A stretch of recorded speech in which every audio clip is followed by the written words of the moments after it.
You know? Yo, Ethan was saying SGA for MVP. Because somebody asked earlier, like, SGA or Joker for MVP. SGA. You heard me say it a couple times. I was just saying SGA. Yeah. You know, to me, SGA is thing. And what is this? Barry said Drake or DeRozan. Drake who? Like Drake the rapper? Well, they don't like each other.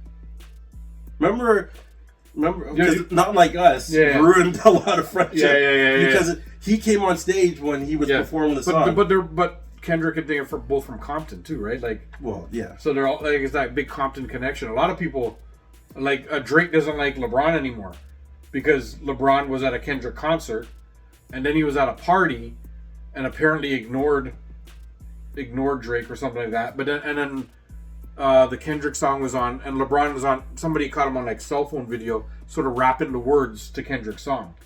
So now Drake has beef with LeBron, or doesn't like him anymore, or thought they were brothers and they're not brothers anymore. Listen, because Drake has the Irish 23 tattoo, like the Fighting Irish jersey or something like that with the 23 on it. Right. You know, I guess Drake thought they were like boys, but then he made a song called Fighting Irish. Right. Remember Drake came out with a song called Fighting Irish recently, and it's basically saying, I thought we were brothers, you know, but you're at the party and you ignored me and blah blah blah. It sounded like, you know, like it's not really dissing LeBron so much as it is just saying like, yo, listen, you know, I thought we were cool. Drake, this is me talking to you. Just pull up your panty, okay? Stop complaining. Put out another diss track and top this guy. Yeah, Drake's very sensitive like that. Or just take the L. Yeah. Either take the L. Stop complaining. You can't hate on people who are liking your stuff. Barry said it right. Drake is kind of sensitive like that. I know. That's exactly it. You see him come out in his concert with bullet holes with smoke. Yeah, bullet holes and smoke coming out of it, whatever. Like, dude, like, come on, bro. Come on, bro. I'm Canadian. I did like Drake. I never thought he was like the greatest fucking thing ever or anything like that. I just thought he was good. Yeah. He put out good tunes. He made a lot of money. Good for you. You have a good career. You know, but I don't know. Like, I never thought he was like the fucking pinnacle of rap or anything like that. And I think he thinks that. Well, no. You know? I think for him, like, when you talk about music, the changing of the guard, he's the cream of the crop. Yeah, he's been the cream of the crop for the last couple of years. Yeah. But now it's like, yo, when you're at the top, people are trying to pull you down, guy. All the time. Yeah. So if you want to stay up there, you gotta have some good balance. Yeah. Right now, you ain't balancing good, guy. No. And you're falling. Yeah. Now, how far you fall is up to you. Depends on you now. You could kind of like fall off of grace and be just a little bit down, or you could be rock bottom. Yeah. If he keeps going the way he's going, he's rock bottom. He's going for rock bottom. He's got to just put out some good music now. Yeah, man, stop complaining. Stop complaining. Hit the fucking studio hard and come out with some good music. Because it's like, and try and put a little bit more respect on your name again right now. Because right now nobody respects your name at all. No, man. You know? And you complaining is just making you look more and more like a pumps. Exactly. Yeah. You know, I can't even. You're making the pum pum list. 100%. Yeah. You just. Yeah. And listen, I'm a fan, bro. I'm a fan too. Like, listen, the first couple tracks that he put out, you could honestly tell that he got to Kendrick. Yeah. Because when you listen to the back and forth, Kendrick just got, his music wasn't even music no more. Yeah. He just straight up put a beat on and I'm gonna just talk shit about you. Yeah. It was like vex. Yeah. Like he was angry. Yeah. And you can see Drake was having fun. Yeah. But when Not Like Us came out, Kendrick realized that, okay, I'm going too dark. Yeah. It really shows that I'm being affected. Yeah.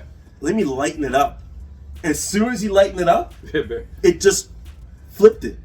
Yeah. And then Drake couldn't recover. So, I mean, at this point now, it's like, yo, dude, you lost. Yeah. Just fucking bow out gracefully. Stop complaining. Yes, Jay-Z's fucking you over. Everybody's fucking you over because you know what's happening now? Everybody's getting their little 2 minutes of fame. Yeah. And if they can capitalize on it, and they're going to capitalize. They're like pulling you down a little bit. That's saying pulling you down a little. Yeah. Everybody's just trying to pull him down just a little bit. Yeah. You just got to like let it go. Yeah. Do what you did with Pusha T. Pusha T came after him. and he did a comeback. Pusha T did a whole bunch of stuff, and he just left it. He just didn't do anything. Yeah. Right, but Pusha T song wasn't as good as Kendrick's. Yeah. You know what I mean? And that's where it's like, okay, now you need to do that. You need to just left it. Yeah. Leave it alone. Go do your music. Continue on with your life. Yeah. You know? That's what I mean. The Hit the more street. you dwell on this, Yeah. it's like quicksand guy. You just falling. Yeah. Oh. And keep sinking and sinking. You know? That's what I mean. Hit the studio, come out with some bangers, and that's it, man. You just move on with your fucking life. Yeah, well, You know? pride guy. I think he has too much pride. Fuck your feelings, Drake. Yeah. Fuck your feelings. Man up. Yo, Ethan something here says like Drake clearly won, but he said Kendrick made 2 days that was supposed to be about him, all about Drake, and he's like that's the real pum pum. Like he's talking about Kendrick, I guess. Yeah. You know? I don't know. Petty. Well, listen. Petty is.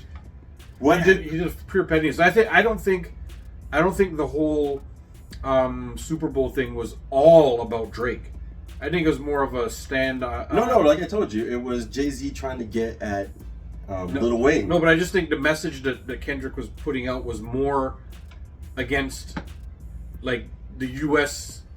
and the way it is right now, because there's a lot of messaging with But I tell you, Samuel L. and Yes. he's Uncle Sam and this No, and the flag and Okay. the order that he put his songs in, Yeah. and what Kendrick was saying, what Sam Jackson was saying, and this and that. Like I think it was more of a thing, and I think of course he threw in the little not like us. Of not course. like us, because well, A, that's the biggest fucking song right now, just won all the Grammys, Yeah. and B, he could take his little dig at So, Drake too. You know what I Yes. mean? And like, so this is what I heard about Kendrick in the Super Bowl.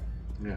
Apparently, Kendrick was in some sort of deal where he was signed to a major label, but under a minor label. Yeah, So basically, he was getting pimped two ways. twice. Yeah. So what he did now, to get out of this contract, he went independent. Yeah. The reason why he didn't do any of the songs that we know Yeah. is because it's still in this battle Right. he's having between the labels. Between the label. So the songs he did was from his new album. Yeah. He did that on purpose because now the Super Bowl is the biggest That's advertising the way he to can promote. get. Yeah. So now, when he puts out his album, Yeah. since he's independent, Yeah. 100% comes to him. Yeah. So that's why the songs that he played nobody knew. Well, that's why Because it was his new album. Yeah, that's and it. he's promoting. That's the thing. There's a little bit of that in there too, but I think that he had an overall message in the whole performance itself with the Yeah. flag Yeah. and you know, like a lot of stuff that he did, and I don't think the whole message was directed at Drake. No. I don't think he did that whole Super Bowl performance just for Drake. No. He threw in the little piece, Of course.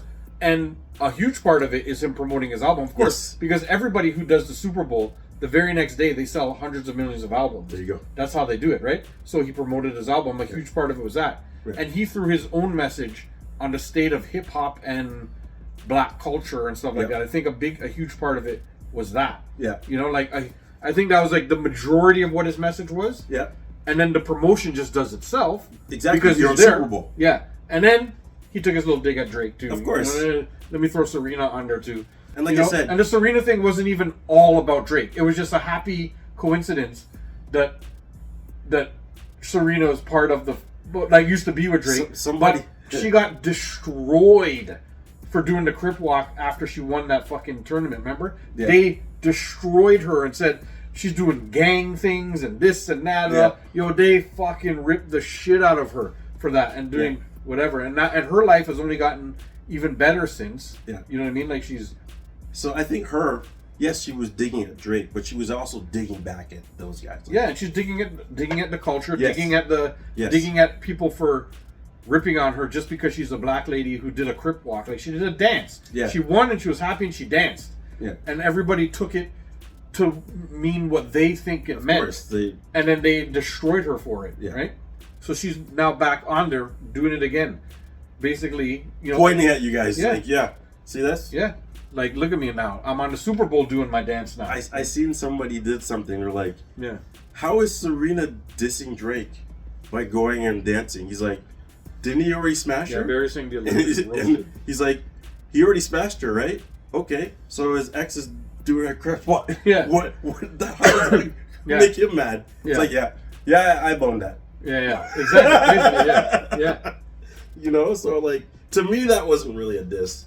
That's what I mean. I don't think that was their 100% against Drake. I think it was just a happy coincidence. I think it was more against the establishment. Exactly. You know, I think having her out there crip walking was directly because she was crip walking at the Olympics. Like Barry just said here. I think it was a direct shot at the establishment. I think that was it. I think the happy coincidence was it was to not like us. it was to not like us, right? That's all. That's the coincidence. You know, and it just works. It just works out. So like they say, like I like to say it all the time. It writes itself.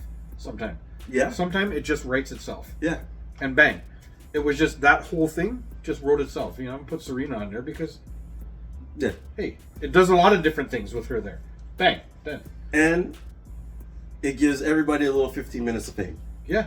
Now she's going to be relevant. Yeah. Whether or not you're talking shit about her or not. Yeah. Whatever she has is going to start doing well. Yeah. But she, you know what I mean? she's not even like she doesn't give a fuck, man. She's like one of the greatest athletes of all time. Never mind just tennis players. Yeah. Never mind boys or girls.